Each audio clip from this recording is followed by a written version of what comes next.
আমি কোনো এই নিয়ে কোনো তাত্ত্বিক কথায় যাব না, এটা মনে হয় খুব সরলভাবে আমার অভিজ্ঞতা থেকে কয়েকটা কথা বলে আমার মনে হয় যে ব্যাপারটা ক্লিয়ার হবে। শামীম, একদম আমার অভিজ্ঞতা। ধরো আমি যখন মফস্বলে ছিলাম ময়মনসিংহ, তখন হ্যাঁ, আমি যখন ময়মনসিংহ ছিলাম তখন আমরা ডাকে ঢাকায় লেখা পাঠাতাম, কারণ আমরা জানতাম যে ময়মনসিংহের স্থানীয় পত্রিকায় লেখা ছাপলে আমাদের কোনো বিকাশ হবে না। আমরা ওই যে বদ্ধ টুড্ডোপাড্ডবার মধ্যেই থেকে যাব। বাংলাদেশে যেতে হলে রাজধানীকে গ্রাহ্য করতে হবে, রাজধানীকে স্পর্শ করতে হবে। তো তখন আমরা লেখা পাঠাতাম, কিশোর বাংলাতে পাঠাই বা যেখানেই পাঠিয়েছি লেখা, দৈনিক বাংলায়। সাহিত্য সম্পাদকরা ছিল যখন ছেপেছেন, যেটা হয়, আর একজন সাহিত্য সম্পাদক তো ন্যূনতম মান সম্পন্নহীন লেখা ছাপেন না, তার একটা সম্পাদনা থাকে। ফলে এইটা হলো গিয়ে বিষয়। তখন আমি আমার বান্ধবী, আমরা দুজনই সাহিত্য করতে একসময় বলতাম আমরা যে চল ঢাকায় চলে যাই, আমরা কারো বাড়ি থেকে কাজ করব, মানে মিথ্যা পরিচয় দিয়ে সারাদিন কাজ করে রাতে লেখালেখি করে তারপরে আমরা সাহিত্যের অনুষ্ঠানে, ছুটির কথা বলে সাহিত্যের অনুষ্ঠানে চলে যাব। তো সাহিত্যের অনুষ্ঠানে কেন রাজধানী আর মফস্বলে পার্থক্য কী? আমি তখন দেখতাম যে আমরা চাদরহাট করতাম, সেখানে হয় কি, যেটা হলো যে প্রতি সপ্তাহে যে যাই পড়তো সেটা পড়া হতো, সেটা নিয়ে কারো কিছু বলার থাকতো না। আমরা নিজেরা পড়ে নিজেরা হাততালি। ফলে বুঝতে পারতাম এইভাবে তো বিকাশ হবে না আমার। তো এই হলো আমার শুরু। তারপরে আমি যখন ইয়েতে আসলাম, আমি যখন ঢাকায় আসলাম, তখন আমি লিটল ম্যাগ বিশ্ব সাহিত্য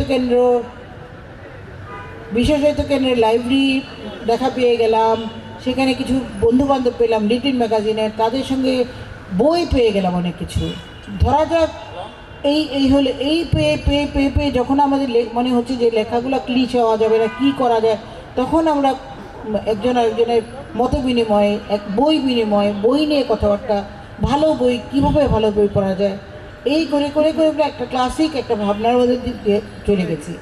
এরপরে যখন আমি দেখি মফস্বলের প্রোগ্রামগুলোতে যখন গেছি, আমি আজকে না, সেটা সেই ধরা যাক আমি 40 বছর আগেও আমি যে অবস্থা, খুবও এক অবস্থা, সেখানে গেলে দেখা যায় তারা সব দেখা যায় আমাদের ময়মনসিংহের বৃক্ষণেরই তো আমি স্পষ্ট ওদেরকে বলেছি স্পষ্ট, অপরাধ দেবেন না, মার্জনা করবেন আমাকে।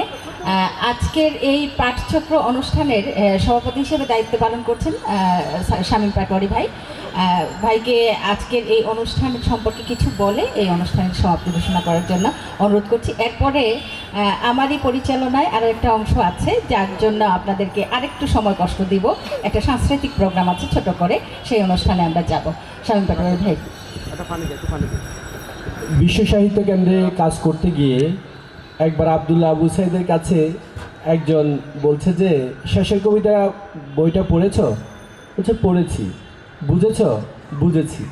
আরেকবার পড়ো।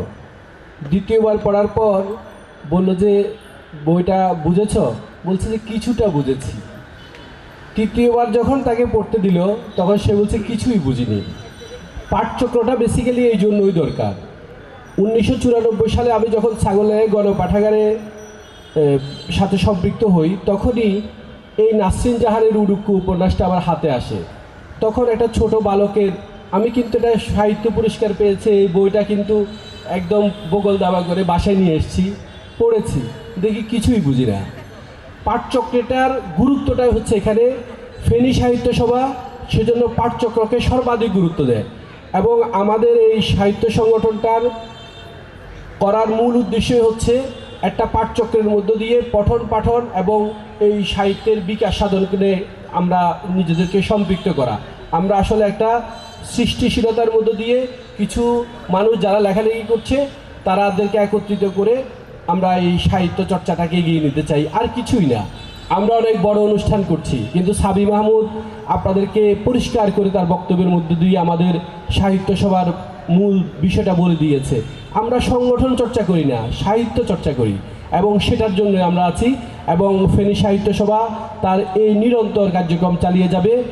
আর পাঠচক্রের বিষয়টি, আমি ছোটোবেলা থেকে বাম রাজনীতির সাথে যুক্ত থাকার কারণে পাঠচক্রটা আমার অনেক আগে থেকেই জানা। ফলে আমি যখন যেখানে যুক্ত হই সেই সংগঠনটাকে বলি যে আপনাদেরকে আলটিমেটলি পাঠচক্রে যেতে হবে, এখানে না গেলে আর কোনো কিছুই হবে না। আমি একেবারে আপনাদের ধৈর্যচ্যুতি ঘটাবো না, আমাদের একটা ছোট কিন্তু চমৎকার সাংস্কৃতিক অনুষ্ঠান হবে, ছোট বাচ্চারা নাচবে, গান গাইবে, আপনারা সেই অনুষ্ঠানটা দেখবেন। সবাইকে ধন্যবাদ জানিয়ে এখানে শেষ করছি।